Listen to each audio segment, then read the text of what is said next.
Empezando con la introducción, tenemos que en este proyecto se utilizaron microorganismos halófilos de la laguna Lariscota y se detectó su capacidad para producir PHA, utilizando así residuo de caña de azúcar como sustrato. Estos microorganismos halófilos son capaces de sobrevivir en ambientes con alta concentración de sal y pueden tener propiedades únicas. El PHA es un biopolímero sostenible con potencial para reemplazar plásticos derivados del petróleo. El estudio experimental y análisis microbiológicos permitió identificar microorganismos productores de PHA y evaluar su capacidad utilizando residuos de caña de azúcar. Esta investigación contribuirá al desarrollo de alternativas sostenibles en la producción de bioplásticos y a la reducción de la contaminación ambiental causada por los plásticos convencionales. Como objetivos generales tenemos investigar el potencial de los organismos microbiológicos para la obtención de los microplásticos. Y como objetivos específicos, evaluar la capacidad de diferentes especies de organismos microbiológicos para acumular microplásticos en condiciones de laboratorio. Como hipótesis tenemos el aislamiento de microorganismos halófilos de la laguna Lariscota y su cultivo utilizando residuos de caña de azúcar. Como sustrato, promoverá la producción de PHA. Este enfoque tiene el potencial de ser una estrategia sostenible para la producción de utilizando recursos renovables y reduciendo la independencia de fuentes de carbono no renovables. El lugar de ejecución de este proyecto fue realizado en el Laboratorio de Biotecnología y en el Laboratorio de Calidad de Aguas de la Escuela Profesional de Ingeniería Ambiental en la Universidad Nacional de Moquegua.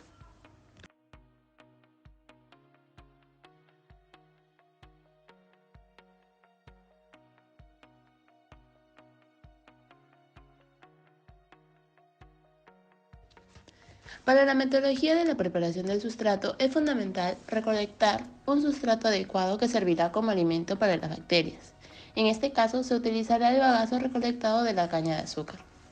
Después será el secado, donde el bagazo de la caña de azúcar se debe secar para eliminar la humedad. Esto se logra mediante el uso de una estufa o un horno a la temperatura adecuada y durante el tiempo suficiente para deshidratar completamente el material. El objetivo es reducir la humedad del bagazo y evitar el crecimiento de microorganismos no deseados. Después prosigue la trituración en una licuadora. Una vez que el bagazo de caña de azúcar esté seco, se procede a reducir su tamaño para facilitar su uso en el molino. Para ello, se utilizará una licuadora de alta potencia. Es importante destacar que la licuadora debe estar completamente limpia y desinfectada antes de su uso. Para iniciar con el método, primero se debe hacer la selección de bacterias, donde se deben obtener las bacterias que contengan la capacidad de sintetizar PHA. Los polímeros que componen los bioplásticos. Estas bacterias pueden ser obtenidas de cultivos previos o adquiridos de laboratorios. Para el cultivo de bacterias, se deben preparar placas Petri estériles con medios de cultivos adecuados, dividir en dos grupos, uno con azúcar y el otro sin, sembrar bacterias en las placas y proporcionar temperatura y humedad óptimas para su crecimiento. Para la comparación de los resultados, tenemos que, después de un periodo de tiempo determinado, observar y comparar el crecimiento bacteriano en las placas alimentadas con azúcar y las que no recibieron alimento adicional. Registrar y analizar las diferencias en el crecimiento y apariencia de las colonias bacterianas. Para la preparación de los matraces, primero se debe preparar matraces estériles con un medio de cultivo líquido que contengan azúcar como fuente de carbono para alimentar las bacterias que hayan demostrado mayor capacidad para generar bioplásticos en la etapa anterior. Ajustar las condiciones de pH y temperaturas adecuadas para el crecimiento bacteriano. Prosiguiendo con el método, tenemos el cultivo y alimentación bacteriana, donde se deben transferir las bacterias seleccionadas a los matraces preparados en el paso anterior. Incubar los matraces en un agitador orbital o una incubadora con agitación constante para garantizar una distribución uniforme de los nutrientes y el crecimiento bacteriano adecuado. Después prosigue la separación de bacterias, donde después de un periodo de crecimiento adecuado recolectar las bacterias de un cultivo líquido utilizando una centrifugadora de laboratorio. La centrifugación permitirá separar las bacterias del medio de cultivo. Después de eso sigue el rompimiento celular y separación de microplásticos, donde se debe utilizar un agente ácido para romper las células bacterianas y liberar los microplásticos contenidos en su interior.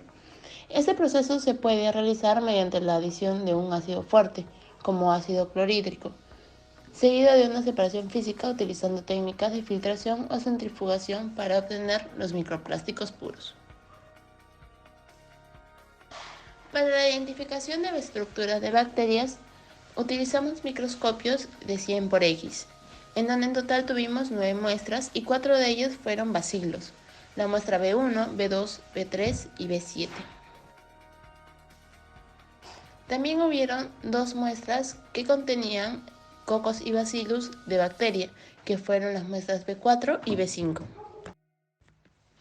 En el caso de la muestra B8, B9 y B10, tuvimos como bacterias los cocos.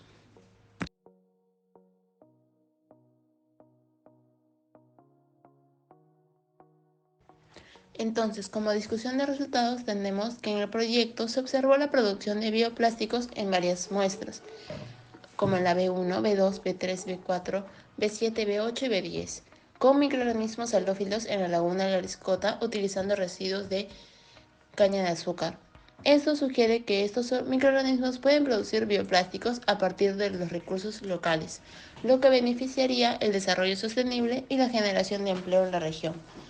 Aunque algunas muestras no mostraron producción de bioplásticos, los hallazgos resaltan la importancia de ampliar la investigación para identificar y caracterizar más microorganismos halófilos en la laguna. En general, el aislamiento y detección de estos microorganismos y producción de bioplásticos a partir de residuos agrícolas representan una oportunidad económica para las comunidades cercanas a la laguna de la Riscota. Entonces, como conclusiones, tendríamos que la laguna de la Riscota alberga una amplia variedad de microorganismos halófilos, indicando un ambiente propicio para su desarrollo en condiciones salinas. Esta presencia ofrece un potencial prometedor para la producción de bioplásticos a partir de estos residuos. El aislamiento y detección de PHA mediante microorganismos halófilos y residuos de caña de azúcar se ha producido y se ha demostrado como una opción viable y sostenible para fabricar bioplásticos. Esta podría reducir la dependencia de los plásticos convencionales y derivados de combustibles fósiles y mitigar el impacto ambiental negativo asociado a su producción y eliminación. Entonces, en recomendaciones tendríamos que se sugiere investigar más sobre estos microorganismos halófilos en la laguna de la Riscota para descubrir nuevas cepas con propiedades únicas para una producción más eficiente de PHA y otros compuestos biotecnológicos de interés, donde es necesario realizar estudios adicionales para mejorar el proceso de producción de PHA utilizando residuos de Saccharum officinarum y microorganismos halófilos. Esto incluye analizar factores como nutrientes, salinidad y temperatura para aumentar la eficiencia y la rentabilidad.